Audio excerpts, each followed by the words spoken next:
बोलने और करने में फ़र्क है। आदरणीय दिलीप जायसवाल जी को मैं कहना चाहता हूं, आप 225 सीट की बात कर रहे हैं, क्या जनता ने आपको बता दिया है कि 225 सीट में आपको हम जिता रहे हैं? ये वोट जो है, मताधिकार का प्रयोग सीक्रेट बैलेट से होता है, न कि आपको बता के होता है। आप किस आधार पर बोल रहे हैं 225 सीट आप जीतेंगे?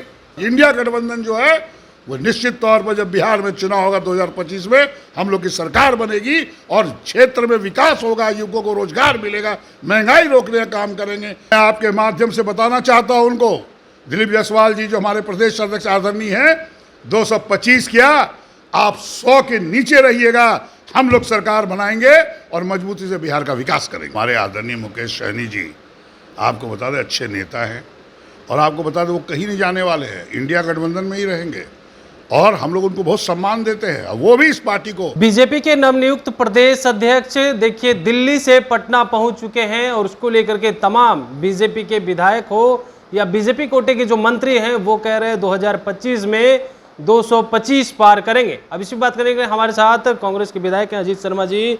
कैसे देख रहे हैं जिस तरीका से आज नए प्रदेश अध्यक्ष दिल्ली से पटना आए और कह रहे हैं 25 में 225 पार जाएंगे हम लोग? पहली बात कि आप दिल्ली से पटना है, वो तो पटना के ही रहने वाले हैं, वो यहीं के जिला ये प्रदेश अध्यक्ष बने हैं।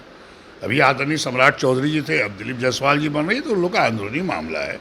अब रहा सीट की बात आप कर रहे हैं, आदरणीय नरेंद्र मोदी जी भी कहते थे कि 400 से पार। क्या हुआ? सरकार तक नहीं बना सके अपने मेजोरिटी पे, आपको समर्थन लेना पड़ा आदरणीय नीतीश कुमार जी से, नायडू जी से, तो आप सरकार बनाए हैं। बोलने और करने में फ़र्क है। आदरणीय दिलीप जायसवाल जी को मैं कहना चाहता हूं, आप 225 सीट की बात कर रहे हैं, क्या जनता ने आपको बता दिया है कि 225 सीट में आपको हम जिता रहे हैं? ये वोट जो है, मताधिकार का प्रयोग सीक्रेट बैलेट से होता है, न कि आपको बता के होता है। आप किस आधार पर बोल रहे हैं 225 सीट आप जीतेंगे? क्या जनता ने बताया है? बिल्कुल आप गलत बोल रहे हैं। जनता निर्णय लेगी कि आपकी भारतीय जनता पार्टी 2014 में आदरणीय नरेंद्र मोदी जी ने 2 करोड़ युवकों को प्रत्येक वर्ष रोजगार देने की बात की थी। 10 वर्ष हो गए, एक भी रोजगार नहीं मिला। आदरणीय मंत्री स्मृति ईरानी जी जो थी, वो 400 रुपये गैस सिलेंडर कहती थी गैस बहुत महंगा है। आज क्या है? 1000 रुपये के आसपास है। 1200 था, अभी चुनाव में उन्होंने 200 घटाया है। और आपको बता दें, जितनी माँ बहनें हैं परेशान हैं गैस खरीदने में, महंगाई आकाश छू रहा है। तो जनता सब देख रही है, जनता निर्णय लेगी कौन जीतेगा। कांग्रेस पार्टी ने भारतवर्ष को आज़ाद जिस समय कराया था, एक पिन बनाने की फैक्ट्री नहीं थी। जो भी विकास हुआ है देश में वो कांग्रेस पार्टी ने किया है। और आज इंडिया गठबंधन जो है वो निश्चित तौर पर, जब बिहार में चुनाव होगा 2025 में, हम लोग की सरकार बनेगी और क्षेत्र में विकास होगा, युवकों को रोजगार मिलेगा, महंगाई रोकने का काम करेंगे, किसानों के लिए इंडस्ट्री लगाने का काम करेंगे। आपने कुछ भी नहीं किया है, जनता सब देख रही है। आप विकास की चर्चा कर रहे हैं, लेकिन विकास को लेकर के कह रहे हैं जब से बिहार में एनडीए की सरकार बनी है या देश में बनी है, उस वक्त से जो है बिहार विकास कर रहा है। पहले कुछ बिहार में था? पहले पूछिए कि एनडीए सरकार कब कब सरकार में रही है। आप उनका इतिहास तो ले लीजिए और कांग्रेस का इतिहास देख लीजिए। भारतवर्ष जब से आज़ाद हुआ है, बिहार में कब कब कांग्रेस रही है। बोलने और करने में फ़र्क है।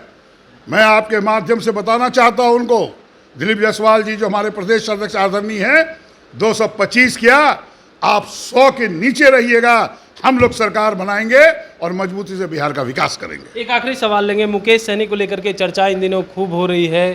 तेजस्वी नहीं गए, उसको लेकर के भी एनडीए के नेता बरस रहे हैं। साथ में कह रहे हैं मुकेश सहनी कहाँ फंसे हुए हैं, वो महागठबंधन छोड़ करके एनडीए में आ जाएं, बेहतर सम्मान मिलेगा।